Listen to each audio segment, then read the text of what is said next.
Magandang morning po sa ating lahat mga kaibigan.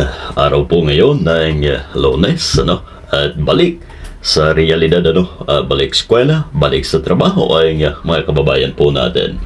Anyways, may dinala sa atin isang Bluetooth speaker system, ang unit na ito mga kaibigan. At pag ginamit, although may sabi nga na may-ari na i-charge daw pero namamatay, ayun. Yan ang tututukan po natin ngayong araw na ito mga kabalita.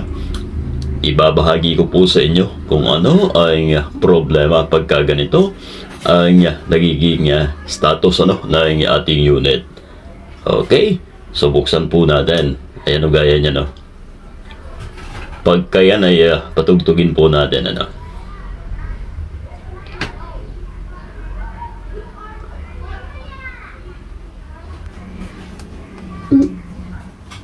Ayun, nakita po natin mga kaibigan na nag-off ng kusa ang ating speaker na ito. At ang gagawin natin ay subukan po natin tanggalin ang ating battery, madali lamang po ang pagtanggal nun dahil naka-insert lamang po sa socket, And then pag tinanggal po natin ay syempre gagamitin po natin ulit yung ating pang-charge mga kaibigan upang makita o malaman natin kung tutuloy sa kanyang pagtugtog ang ating unit na ito mga kabalita. Ito po ang battery po natin, medyo maliit lamang po pala at talaga namang hindi po ito tatagal mga kaibigan.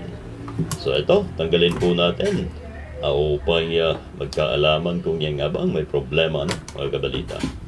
Alright. So ito, saksak po natin as usual. Parang walang pagbabago mga kaibigan.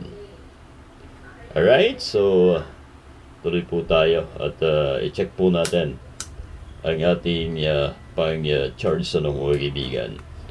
Hindi ko pa po na-check kasi gaya po niyan may power nga po. Hindi ko naman expect na may problema po ang ating pang-charge po pala mga kaibigan. At sa video na ito, for anticipation po mga kaibigan, sinalitan ko lamang po ay pang-charge na yung charger po natin. At kumana po ang ating unit na ito mga kabalita. Ayun!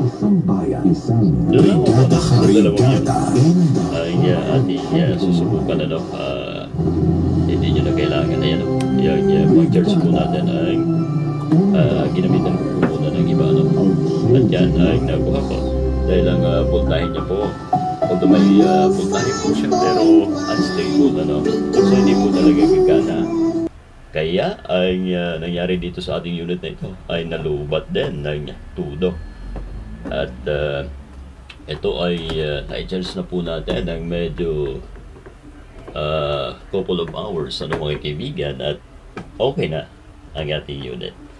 So yan po ay lagi po nating tandaan battery at yung pang-charge mga kaibigan dahil nakikita naman po natin na may ilaw yan sa ating mga indicator mga kabalita.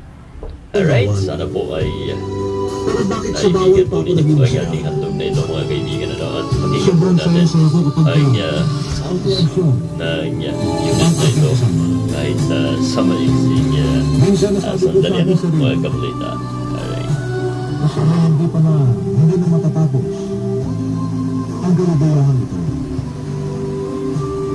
Alam ko ninyo sa buong buhay ko.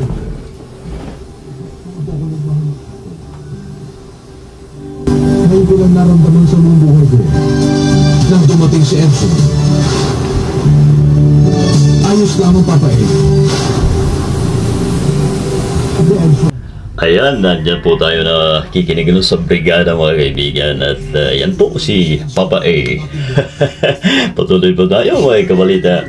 Okay na po ang ating speaker na ito kaibigan, maraming salamat po sa inyong pagtutok sa ating munting video na inihandog sa araw na ito mga kabalita. Ayan po ang dalawang charger po natin mga kaibigan. Thank you so much and God bless sa ating lahat mga kaibigan.